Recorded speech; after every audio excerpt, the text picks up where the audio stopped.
नमस्कार साथियों, ज्योतिष की चर्चा में आप सभी के बीच उपस्थित हूँ। इसी के साथ आप सभी से आग्रह करता हूँ, चैनल को लाइक करें, शेयर करें और सब्सक्राइब करें।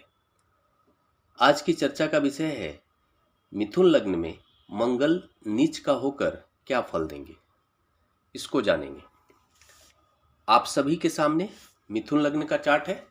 जो पहला भाव है यहाँ पर 3 नंबर लिखा हुआ है।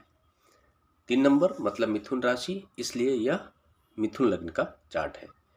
इस लग्न चार्ट के अंदर मंगल नीच का होकर दूसरे घर के अंदर जहां पर 4 नंबर लिखा हुआ है वहां पर विराजमान है।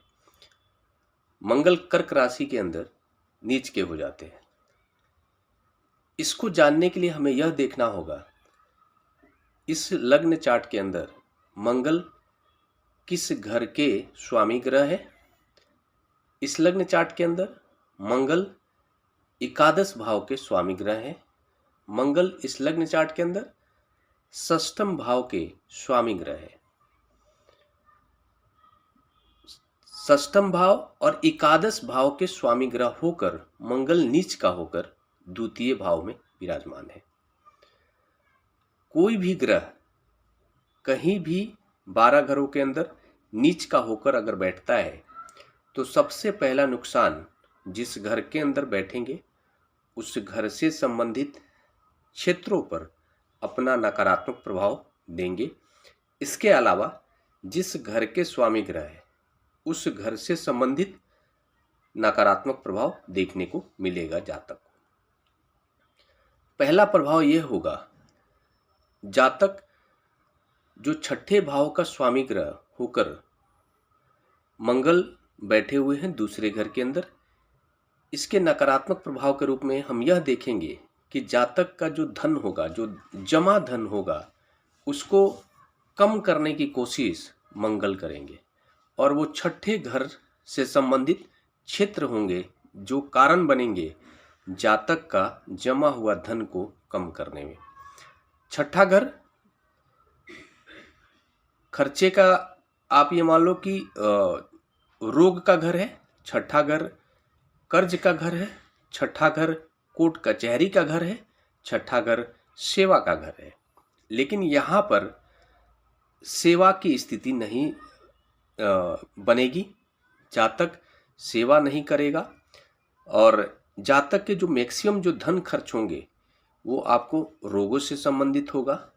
वो आपको कर्ज, जातक अनावश्यक चीज़ों में फंसेगा और जिसके फलस्वरूप हो सकता है कि रोग को ठीक कराने के लिए, इलाज कराने हेतु भी उसको कर्ज लेना पड़े।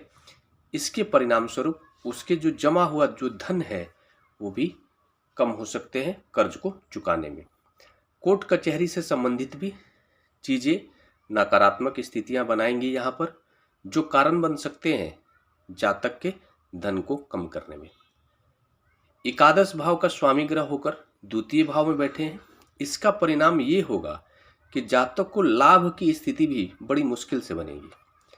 जातक कोई भी कार्य को करेगा लेकिन लाभ की स्थिति बहुत ही मुश्किल से बनेगी, लेकिन बनेगी।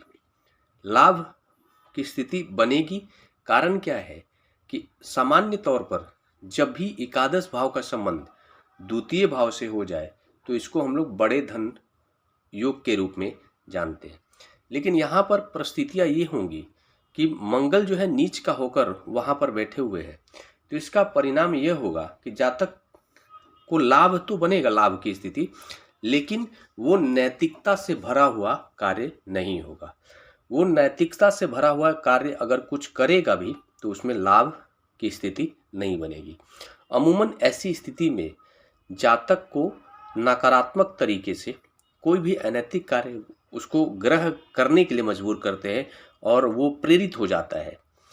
इसके परिणाम स्वरूप उसको जो भी धन हासिल होता है वो भी फलित नहीं होता है।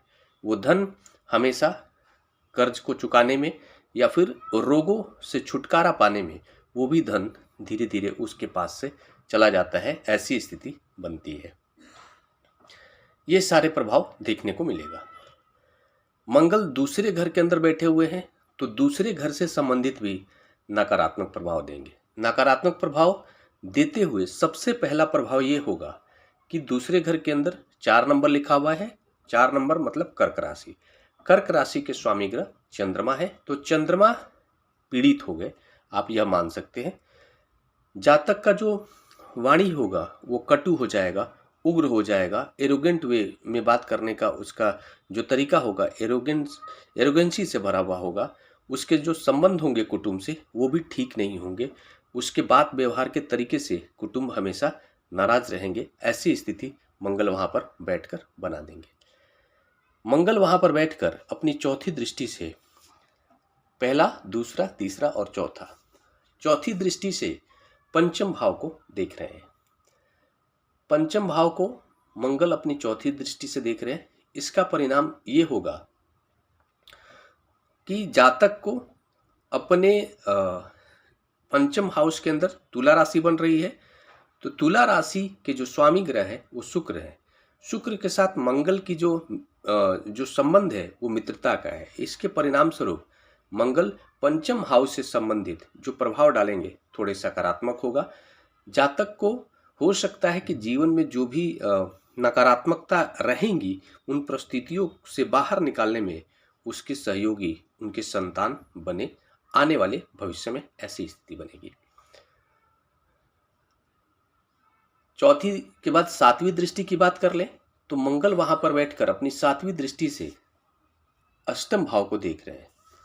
इसका परिणाम ये होगा कि जातक को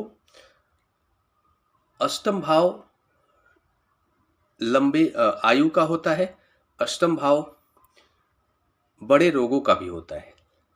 इसके प्रभाव ये होंगे कि जातक को सैटर्न शनि के भी प्रभाव हो।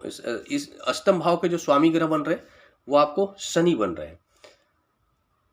मंगल को अष्टम भाव से संबंधित भी जो प्रभाव मिलेंगे वो नकारात्मक मिलेंगे और मंगल से संबंधित जातक को बीमारियां लग सकती हैं। मंगल जो है वो ब्लड के कारक हैं। ब्लड से संबंधित जैसे आपको जो ब्लड प्रेशर की जो बीमारी होती है वो ब्लड की बीमारी है। इससे संबंधित आपको जातक को या फिर कोई भी ऐसा जातक जिसका मंगल नीच का हो ऐसे लगने चार्ट में, तो इस तरह की बीमारियों से वो परेशान हो सकता है। उसको ध्यान रखने की आवश्यकता है, विशेष ध्यान रखने की आवश्यकता है। जो भी ब्लड के से संबंधित बीमारियां हैं उस तरह की बीमारियां लग सकती है, उसको ध्यान रखने की आवश्यकता है। साथ में जो जातक होगा वो गुण ज्ञान के प्रति बहुत ही आकर्षित होगा। गुण ज्ञान उसका बड़ा हो सकता है। वो जातक रहस्यमयी प्रवृत्ति का इंसान हो सकता है, इनोवेटिव हो सकता है, डिस्कवरी करने वाला इंसान हो सकता है। ऐसी स्थिति बनेगी। और मैक्सिमम जो जातक के पास जो धन आएंगे वो आपको हो सकता है कि आपको अष्टम भाव से संबंधित क्षेत्रों पर कार्य करके धन की स्थिति बने, गुप्त धन आय की स्थिति बनेगी। ऐसी स्थिति भी देख सकते हैं। आठवीं दृष्टि मंगल की नवम भाव के ऊपर पड़ रही है। इसका परिणाम ये होगा कि जातक को हो सकता है कि जो लाभ की स्थिति बने वो कोर्ट कचहरी से संबंधित कार्य को करके भी लाभ की स्थिति बन सकती है। और कोर्ट कचहरी से संबंधित या फिर ऐसी स्थिति में जातक को अपने बड़े भाई से लाभ की स्थिति बन सकती है। ये सारे प्रभाव देखने को मिलेंगे। इसी के साथ नमस्कार। अगले विषय पर चर्चा के लिए आप सभी के बीच मिलूंगा। तब तक के लिए मेरा नमस्कार।